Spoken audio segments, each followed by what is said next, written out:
الحمد لله وكفى وسلام على عباده الذين اصطفى أما بعد فأعوذ بالله من الشيطان الرجيم بسم الله الرحمن الرحيم وهذا البلد الأمين سبحان ربك رب العزة عما يصفون وسلام على المرسلين والحمد لله رب العالمین۔ درود پاک ہم سب عبادت کی نیت سے پڑھیں۔ اللہم صل علی محمد وعطرته بعدد كل معلوم لك۔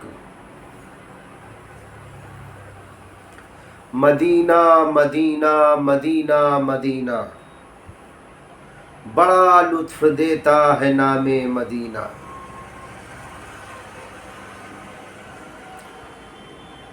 ہمارے دارالعلوم دیوبند کے بانی و محتمی سرپرست اول بحر العلوم حضرت مولانا قاسم نانوتوی رحمۃ اللہ علیہ جب مدینہ پاک سے جدائی ہونے لگی اور نکلنے لگے تو انہوں نے مدینہ کی جدائی میں، اس کے فراق میں، اس کے غم میں، اس کی تڑپ میں ایک شعر کہا جو سونے کے پانی سے لکھنے کے لائق ہے۔ فرمایا ہزاروں بار تجھ پر اے مدینہ میں فدا ہوتا، ہزاروں بار تجھ پر اے مدینہ میں فدا ہوتا، جو بس چلتا تو مر کر بھی نہ میں تجھ سے جدا ہوتا۔ سبحان اللہ سبحان اللہ۔ سلام اس پر کی جس نے بے کسوں کی دستگیری کی، سلام اس پر کی جس نے بے کسوں کی دستگیری کی، سلام اس پر کی جس نے بادشاہی میں فقیری کی، سلام اس پر کی اسرار محبت جس نے سمجھائے، سلام اس پر کی جس نے زخم کھا کر پھول برسائے، سلام اس پر کہ جس نے خون کے پیاسوں کو قبائیں دیں، سلام اس پر کہ جس نے گالیاں سن کر دعائیں دیں، سلام اس پر کہ دشمن کو حیات جاویداں دے دی، سلام اس پر ابو سفیان کو جس نے اما دے دی، سلام اس پر کہ جس کا ذکر ہے سارے صحائف میں، سلام اس پر ہوا مجروح جو بازار طائف میں، سلام اس پر وطن کے لوگ جس کو تنگ کرتے تھے، سلام اس پر کہ گھر والے بھی جس سے جنگ کرتے تھے، سلام اس پر کہ جس کے گھر میں چاندی تھی نہ سونا تھا، سلام اس پر کہ ٹوٹا بوریا جس کا بچھونا تھا، سلام اس پر جو سچائی کی خاطر دکھ اٹھاتا تھا، سلام اس پر جو سچائی کی خاطر دکھ اٹھاتا تھا، سلام اس پر جو بھوکا رہ کے اوروں کو کھلاتا تھا، سلام اس پر جو امت کے لیے راتوں کو روتا تھا، سلام اس پر جو امت کے لیے راتوں کو روتا تھا، سلام اس پر جو فرش خاک پر جاڑوں میں سوتا تھا، سلام اس پر کہ جس کی سادگی در سے بصیرت تھی، سلام اس پر کہ جس کی ذات فخر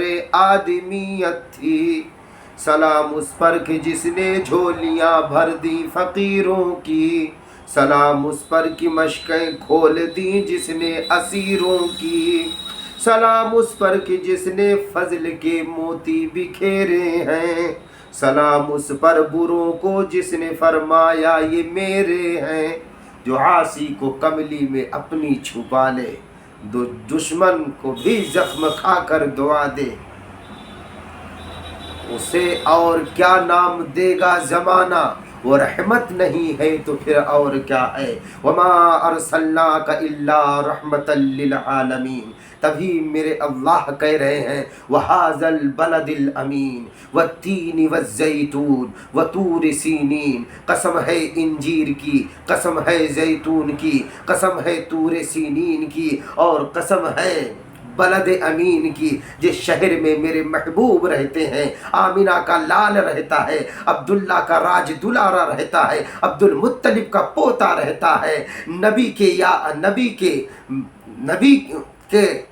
نبی رہتے ہیں اور آمینہ کے لال رہتے ہیں، اس نبی والے شہر کی قسم اللہ کھا کے کہتا ہے وَهَذَا الْبَلَدِ الْأَمِينَ، قسم ہے اس شہر کی جو بلد امین ہے، جس میں میرا محبوب رہتا ہے۔ سبحان اللہ، ایسے شہر کی نسبت کیوں اونچی ہے؟ کیوں اونچی ہے؟ چونکہ نسبت مصطفیٰ لگی ہے، مصطفیٰ کی نسبت لگی ہے، مصطفیٰ کا تعلق ہے اس شہر سے، میرے آقا نے اس شہر کو پسند فرمایا، اپنا مسکن بنایا، اپنا مسکن بنایا۔ تبھی تو مدینۃ المنورہ میں مسجد نبوی کی دیکھیے فضیلت، پیارے آقا فرما رہے وقال علیہ الصلاۃ والسلام من صلی فی مسجدی، جو میری مسجد میں نماز پڑھتا ہے، 40 صلاتن، 40 نمازیں جو میری مسجد میں پڑھ لیا، مسجد نبوی میں، اور مسجد نبوی ہے کہاں؟ مدینۃ المنورہ کے اندر، اسی مسجد نبوی کے اندر روضہ اطہر ہے۔ ابھی اس کی فضیلت بیان کر دیتا ہوں انشاءاللہ حدیث کی روشنی میں، مدلل بات، تاکہ شک شبہ نہ رہے کسی امتی کو۔ پیارے آقا کیا فرماتے ہیں؟ من صلی فی مسجدی، جو میری مسجد میں نماز پڑھتا، کئے وقت؟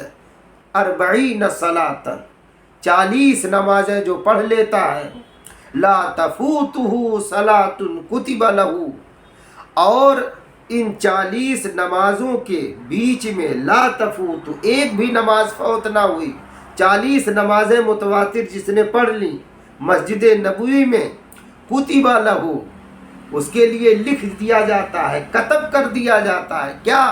براءۃ من النار، وہ جہنم سے بری کر دیا جاتا ہے، وبراءۃ من العذاب، اور ہر عذاب سے نجات پا جاتا ہے، وبراءۃ من النفاق، اور نفاق سے بری کر دیا جاتا ہے۔ نفاق کہتے ہیں نفاق کا حاصل، نفاق کا خلاصہ، جو اصل ترجمہ ہمارے روحانی دادا حضرت مولانا شاہ وسیع اللہ صاحب رحمۃ اللہ علیہ نے کیا ہے تالیفات میں، جو حضرت تھانوی رحمۃ اللہ علیہ کے خلیفہ تھے، انہوں نے کیا ہے کہ نفاق کہتے ہیں کھوٹ کو، کمی کو، یعنی ہر کھوٹ ہر کمی سے وہ پاک کر دیا جاتا ہے۔ کون؟ جو 40 نمازیں مسجد نبوی میں متواتر پڑھ لیتا مسلسل۔ سبحان اللہ، اللہ پاک ہم سب کو نصیب فرمائے۔ عمرہ کرنے والا، حج کرنے والا 40 نمازیں الحمدللہ پا جاتا ہے۔ اسی لیے کہا جاتا ہے کسی کے بارے میں کچھ مت کہیے، وہی جاتے ہیں جنہیں بلاتے ہیں، جنہیں یاد فرماتے ہیں۔ اگر جانا چاہتے ہیں مدینے پاک کی حاضری چاہتے، خوب درود پڑھنا، سنت پہ چلنا شروع کر دیں انشاءاللہ، طلب خود کر لیے جائیں کہ دربار محبت میں انشاءاللہ۔ اب سنیے، یہ تو مسجد نبوی کے اندر نماز پڑھنے کی فضیلت ہوئی، اب روضہ اطہر وہیں ہے، اس کے بارے میں پیارے آقا فرماتے ہیں وقال علیہ الصلاۃ والسلام من زار قبری وجبت لہ شفاعتی، جس نے میری قبر کی زیارت کی اس پر میری شفاعت واجب ہو گئی، لازم ہے۔ سبحان اللہ کہیے۔ جس نے روضہ اطہر کو دیکھ لیا، پیارے آقا کے روضے کو دیکھ لیا، اس پر حضور کی شفاعت واجب ہے۔ ابھی تو سلام اور درود وہاں پیش کرنا، ابھی تو سب الگ فضیلت ہے۔ اب وہیں پر دیکھیے آپ کا منبر ہے، وقال علیہ الصلاۃ والسلام ما بین بیتی و منبری روضۃ من ریاض الجنہ، میرے اور ما بین بیتی روضۃ، میرے اور روضے، یعنی امی عائشہ کا جو کمرہ تھا وہاں سے لے کے اور منبر، حکومت سعودیہ نے، انتظامیہ نے وہاں پر کچھ قالین بچھائی ہوئی ہے جس کے کلر سفید رہتے ہیں عام طور پر۔ جب گئے ہیں ہم لوگ تب ملا، اس بار بھی ہو سکتا ہے، دیکھیں انشاءاللہ ویسا ہی ملے۔ تو منبر اور اس کے درمیان کہتے ہیں یہ جنت کی کیاری ہے، روضۃ من ریاض الجنہ، ریاض الجنہ، ریاض کہتے ہیں کیاری کو، یہ جنت کی کیاری ہے الحمدللہ۔ اور آگے فرمایا اسی روایت میں ومنبری حوضۃ ما بین بیتی و منبری روضۃ من ریاض الجنہ ومنبری علی حوضی، اور یہ میرا منبر جو ہے یہ حوض کوثر پر ہے، سبحان اللہ۔ اب یہ کس نوعیت پر ہے، اس کی ایک لمبی داستان ہے، اب سنیے۔ یہ ساری فضیلتیں مدینۃ المنورہ کے اندر جانے والا پا جاتا ہے، اللہ پاک ہم سب کو نصیب فرمائے۔ تبھی تو حضرت مولانا قاسم نانوتوی رحمۃ اللہ علیہ کہہ رہے ہیں ہزاروں بار تجھ پر اے مدینہ میں فدا ہوتا، جو بس چلتا تو مر کر بھی نہ میں تجھ سے جدا ہوتا۔ وہیں مسجد قباء بھی ہے، مسجد قبلتین بھی ہے، اور احد پہاڑ بھی ہے، جس پہاڑ کے بارے میں مدنی کریم صلی اللہ علیہ وسلم نے کہا یہ پہاڑ مجھ سے محبت کرتا، میں اس پہاڑ سے محبت کرتا ہوں۔ اسی پہاڑ کے دامن میں امیر حمزہ رضی اللہ عنہ جو سید الشہداء ہیں، جنہیں اللہ نے کہا اسد اللہ و اسد رسولی، یہ اللہ کا شعر ہے اور یہ رسول کا شعر ہے، سبحان اللہ۔ وہ وہیں آرام فرما رہے ہیں، وہیں آرام فرما رہے ہیں۔ بہت ساری نشانیاں وہاں پر موجود ہیں آج بھی، اس لیے دعا کرنی چاہیے۔ ہزاروں بار تجھ پر اے مدینہ میں فدا ہوتا، جو بس چلتا تو مر کر بھی نہ میں تجھ سے جدا ہوتا۔ آخر کیوں کہے ہیں؟ اور جب روضہ اطہر پر حاضری ہوتی تھی تو حضرت کہتے تھے دمکتا رہے تیرے روضے کا منظر، دمکتا رہے تیرے روضے کا منظر، چمکتی رہے تیرے روضے کی جالی، ہمیں بھی عطا ہو وہ جذب ابو ذر، ہمیں بھی عطا ہو روح بلالی۔ ابو ذر رضی اللہ عنہ اکثر حضور کے لیے تڑپتے تھے صلی اللہ علیہ وسلم، اور حضرت بلال رضی اللہ عنہ کی تو روح بھی دیکھیے اور دل و جان ہر دم تڑپتے تھے، اس لیے حضرت فرما رہے ہیں ایسی ہی تڑپ ہمیں بھی دے دیجیے، اللہ پاک سے کہہ رہے ہیں ایسی بھی تڑپ ہمیں بھی دے دیجیے۔ دعا فرمائیے اللہ پاک ہم سب کو بار بار مکۃ المکرمہ مدینۃ المنورہ کی مقبول حاضری کی توفیق عطا فرمائے۔ اس لیے ہم سبوں کو جس وقت مدینہ پاک میں حاضری کی سعادت نصیب ہو، جب اپنا قافلہ وہاں چلے، اور چلنے کے لیے جیسے مکۃ المکرمہ سے ہم لوگ اپنے بس پر سوار ہوں، یہیں سے ہی درود کا ورد اور کثرت سے بڑھا دیا جائے۔ یوں تو درود روز پڑھنا ہی چاہیے، جیسا کہ حدیث پاک میں آتا ہے 100 مرتبہ جو صبح شام درود پڑھتا ہے اسے دو پروانے ملتے ہیں، براءۃ من النار کا بھی اور براءۃ من النفاق کا بھی، اسے بھی جو 100 بار درود پڑھتا ہے۔ اور ایک درود پڑھنے پر 10 نیکیاں، 10 رحمتیں، 10 گناہ مٹائے جاتے ہیں، 10 درجات جنت میں بلند کیے جاتے ہیں۔ اس لیے درود پاک، اور پھر پیارے آقا صلی اللہ علیہ وسلم نے کہا کہ جو درود جتنا کثرت سے دنیا میں پڑھے گا وہ کل میدان محشر میں اتنا ہی قریب میرے ہوگا، اور اشارہ کیا 2 انگلیوں کے۔ اس لیے ہم لوگ کثرت درود، کسی اللہ والے نے کیا خوب کہا ہے پڑھیے درود پہ ہم ایمان ہوگا محکم، دنیا سے جب چلیں گے ایمان ہی ساتھ دے گا، دنیا سے جب چلیں گے ایمان ہی کام دے گا۔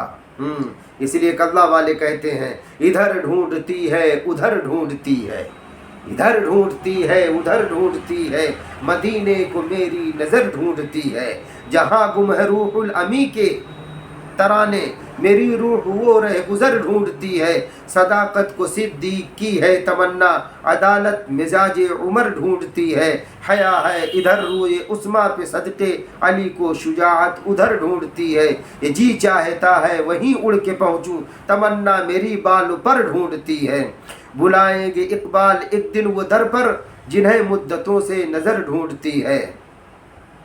سبحان اللہ۔ اپنے اپنے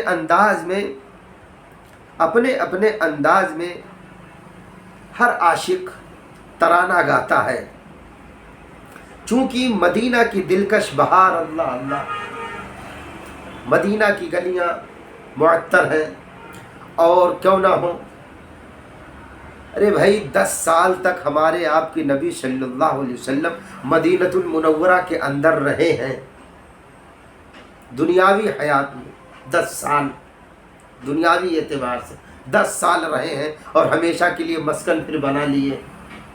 آج ساری امت تڑپ کے وہاں کیوں جا رہی ہے؟ صرف اور صرف یہی کہ میرے نبی وہاں ہیں، میرے نبی وہاں ہیں۔ آج ہر امتی وہاں پہنچ کے اپنا دکھڑا سناتا ہے، دکھے دلوں کا سلام لے لو۔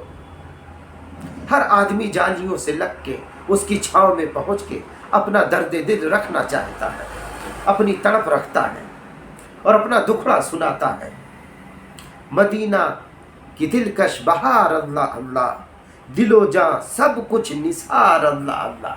دل و جان وہاں نثار امتی کرتا ہے، اور کیوں نہ کرے، اس لیے کہ ایک زمانے سے یہ مدینے میں حاضری کے لیے تڑپ رہا تھا اور اللہ پاک سے مانگ رہا تھا۔ چونکہ چلتی ہے مدینے میں ہوا اور طرح کی، چونکہ چلتی ہے مدینے میں ہوا اور طرح کی، گل اور طرح کے ہیں صبا اور طرح کی۔ وہاں دیکھیے ہر دم معطر خوشبوئیں مچلتی رہتی ہیں، کبھی جنت البقیع میں، کبھی ریاض الجنہ میں، کبھی مسجد قباء، کبھی مسجد قبلتین، کبھی احد پہاڑ پر، کبھی مسجد نبوی میں۔ طرح طرح سے دیوانے پروانے جاتے ہیں اور اپنے دل کو بہلاتے ہیں اور اللہ کی یاد میں مچلتے ہیں، نبی کی یاد میں مچلتے ہیں۔ اور کتنوں کو ہم نے دیکھا ہے کہ پڑھتا ہوا نعت اور جھکائے ہوئے سر جا، جا تجھ کو مبارک ہو مدینے کا سفر جا۔ بعض لوگ نعت یہیں سے گنگنانا شروع کر دیتے ہیں، شروع کرتے ہیں۔ ان کی ایک تڑپ ہوتی ہے، ایک لگن، ایک دھن ہوتی ہے، اور عجیب و غریب مدینے کی کشش ہے۔ مدینہ گویا کی کھینچ رہا ہوتا ہے، گویا کی چمبکی اثر اس میں ہے، اور کھینچتا ہوا امتی چلا جاتا ہے، اور تڑپ بڑھتی چلی جاتی ہے، بے قراری بڑھتی چلی جاتی ہے۔ اور جب وہاں پہنچتا ہے تو طبیعت یہی چاہتی ہے کلیجہ بس نکال کے سرکار کے قدموں میں رکھ دے۔ سبحان اللہ، سبحان اللہ۔ عشق نبی میں دل کو تڑپا دیا ہے تو نے، قلب و جگر کو میرے تڑپا دیا ہے تو نے۔ یہ اللہ پاک تڑپ دے دیتے۔ دعا فرمائیے اللہ پاک ہم سب کو ایسی تڑپ نصیب فرمائے۔ جب یہ تڑپ مل جاتی ہے تو پھر کیا ہے، مدینہ کے دن رات اللہ اکبر، مدینہ کی کیا بات اللہ اکبر، اذانوں کے لمحات اللہ اکبر، نمازوں کے اوقات اللہ اکبر، نبی کا یہ روضہ و محراب و منبر، مقدس مقامات اللہ اکبر، دل و جان و ایمان حضور نبی میں، رسوم اور نہ بدعات اللہ اکبر۔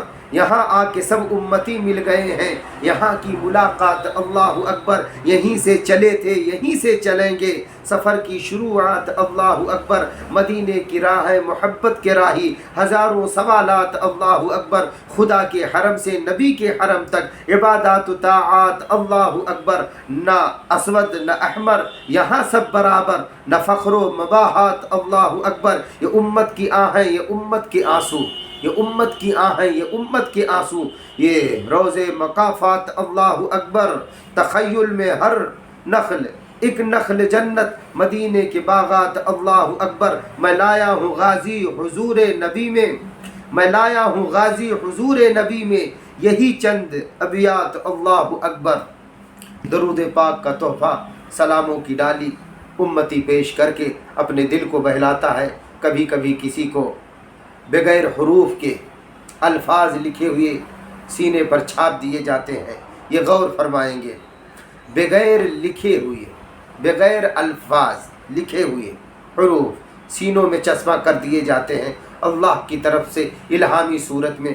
اور جب اس طرح کی کیفیت بندے کو مل جاتی ہے تو پھر بندہ مچل جاتا ہے، بندہ مچل جاتا ہے، اور اسی کیفیت میں تڑپتا ہوا پھر اپنے وطن واپس آتا ہے۔ تبھی مدنی کریم صلی اللہ علیہ وسلم نے فرمایا اگر تم مر سکتے ہو تو مدینے میں مرو، یعنی اگر تمہارے پاس طاقت ہے اور تمہارے اگر زندگی کے لمحات یہ بتا رہے ہوں، اگر تمہیں موت نظر آنے لگی ہو، بیماری یا دیگر وجوہات کی بنا پر اگر کچھ اشارے تمہیں موت کے نظر آتے ہوں تو تم آؤ، اللہ نے اگر تمہیں نوازا ہے روپے پیسوں سے تو آؤ یہیں مرو، لیکن دین کا کام جس ملک میں ہو، جہاں کہیں بھی ہو، وہ نبی کے مشن کو پہنچاؤ، نبی کے مشن کو پہنچاؤ۔ آج تو جشن منانے میں ہم سب لگے ہیں، لیکن نبی کے مشن کو بھولے ہوئے ہیں کہ نبی کا مشن کیا تھا۔ نبی کا مشن ہمدردی، اخوت، بھائی چارگی، آپس میں محبت سے رہنا، بیوی بچوں کا خیال کرنا، ہر ایک کا حق ادا کرنا۔ اللہ کا حق الگ ہے، بندوں کا حق الگ ہے۔ سب کے حقوق کی رعایت کرتے ہوئے جب بندہ زندگی گزارتا ہے، شریعت و سنت کا پابند ہوتا ہے، اور جب اس طرح کی تڑپ رکھتا ہے، تو ایسے کی موت اللہ پاک مدینے میں دے دیتے ہیں۔ دعا فرمائیے اللہ پاک ہم سب کو مدینۃ المنورہ کی مقبول حاضری کی بھی توفیق دے اور موت بھی نصیب فرمائے۔ جب مرنے کے دن آئے تو اللہ پاک وہیں بلا کے وہیں موت دے کے وہیں مدفن بنا دے، نکل جائے دم تیرے قدموں کے نیچے، یہی بس تمنا، یہی بس آرزو ہے۔ وما علینا الا البلاغ۔